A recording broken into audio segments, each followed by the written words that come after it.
Hello students, स्वागत है आपका आपके अपने यूट्यूब चैनल एग्ज़ाम तैयारी बाय नीरज बेदी। इस वीडियो को अंत तक देखिए। यदि पसंद आए तो प्लीज़ लाइक एंड शेयर ज़रूर करें। और आज का हमारा टॉपिक है preference share and it's type. Preference share क्या है और उसके कितने प्रकार हैं। प्रेफरेंस शेयर को हिंदी में पूर्वाधिकार अंश भी कहा जाता है। Let's start. Preference share of meaning. Preference share का मीनिंग क्या है। प्रेफरेंस शेयर आर दोज, ये वो शेयर हैं which carry the flowing two rights, जिनको दो अधिकार मिले हुए हैं। First, they have a right to receive dividend at a fix rate. इन्हें डिविडेंड लाभांश एक निश्चित दर से दिया जाएगा। When the company is wound up, जब कंपनी बंद होती है, they have a right to the return of capital before that of equity share. यदि कंपनी बंद होती है तो इक्विटी शेयर होल्डर से पहले इनकी पूंजी वापस की जाएगी। तो प्रेफरेंस शेयर को दो राइट हुए, एक तो डिविडेंड फिक्स रेट से दिया गया और दूसरा कंपनी बंद होने की दशा में इनका पैसा इक्विटी शेयर होल्डर से पहले वापस किया जाएगा। Next, types of preference share. Preference share के प्रकार। प्रेफरेंस शेयर्स कई प्रकार के हैं। सबसे पहले आ जाओ कॉमुलेटिव प्रेफरेंस शेयर और दूसरा है non cumulative preference share. Cumulative का मतलब होता है इकट्ठा होना और नॉन कॉमुलेटिव का मतलब होता है इकट्ठा ना होना। पढ़ते हैं जी preference share. Cumulative preference share. Cumulative preference share are those preference share. Cumulative preference share, जिसको हिंदी में कॉमुलेटिव को हम बोलते हैं संची।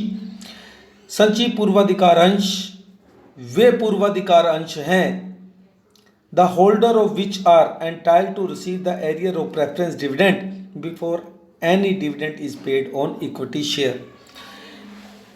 Cumulative preference share वे प्रेफरेंस शेयर हैं जिनके धारकों को, जिनके होल्डरों को यह अधिकार है कि इक्विटी शेयर होल्डर को डिविडेंड देने से पहले अगर इनका कोई पिछला बकाया है तो वो इनको दिया जाएगा। सपोज पिछले साल कंपनी को प्रॉफिट नहीं हुआ तो डिविडेंड नहीं दे पाए किसी कारणवश, और इस साल अगर हम प्रॉफिट हुआ है और इक्विटी को डिविडेंड देने से पहले प्रेफरेंस शेयर को उनका पिछले साल का भी डिविडेंड और इस साल का भी डिविडेंड दोनों देंगे, तो उनका जो डिविडेंड है वो कॉमुलेटिव इकट्ठा हो जाएगा, पिछला भी और ये वाला भी, इस साल का भी, दोनों पे करने पड़ेंगे। नॉन कॉमुलेटिव प्रेफरेंस शेयर, गैर संचयी पूर्वाधिकार अंश। The holder of share such share, जिन धारकों के पास ये शेयर हैं, get a fix amount of dividend out of the profit each year. उन्हें हर साल प्रॉफिट में से एक फिक्स रेट से डिविडेंड दे दिया जाता है। If no dividend is declare in any year due to any reason, अगर किसी कारणवश कोई डिविडेंड घोषित नहीं किया गया, such share holder get nothing, तो इस तरह के शेयर होल्डर को कुछ भी नहीं मिलता।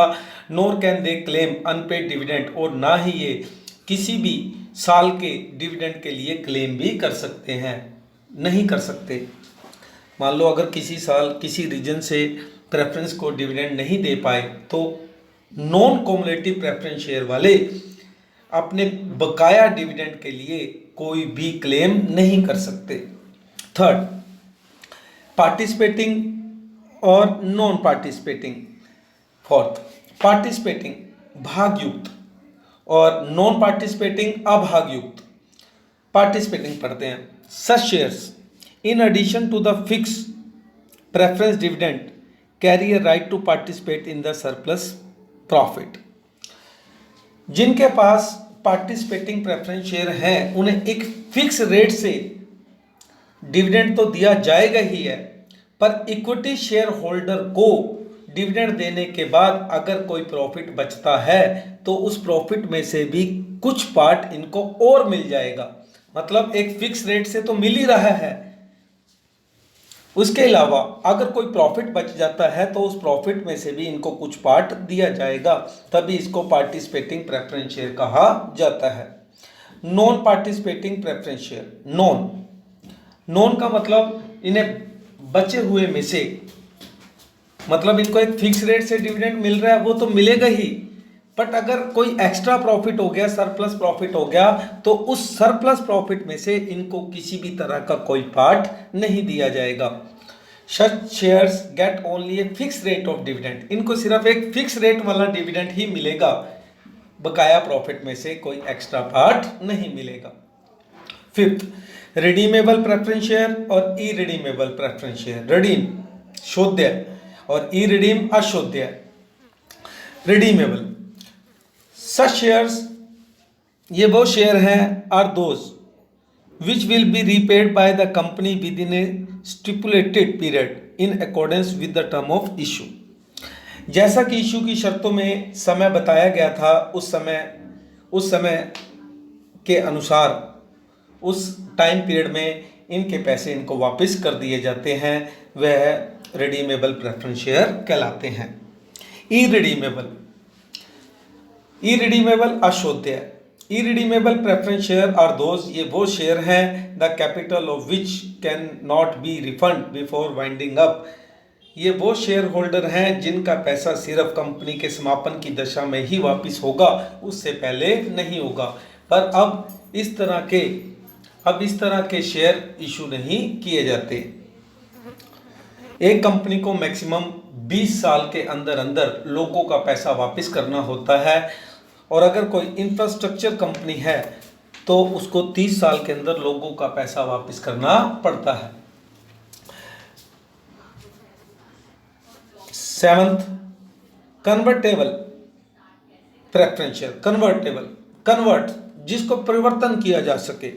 Holder of the shares have a right to get their preference share convert into equity share. इस तरह के होल्डर को राइट है कि वो अपने प्रेफरेंस शेयर को इक्विटी शेयर्स में बदल सकते हैं इशू की शर्तों का पालन करके।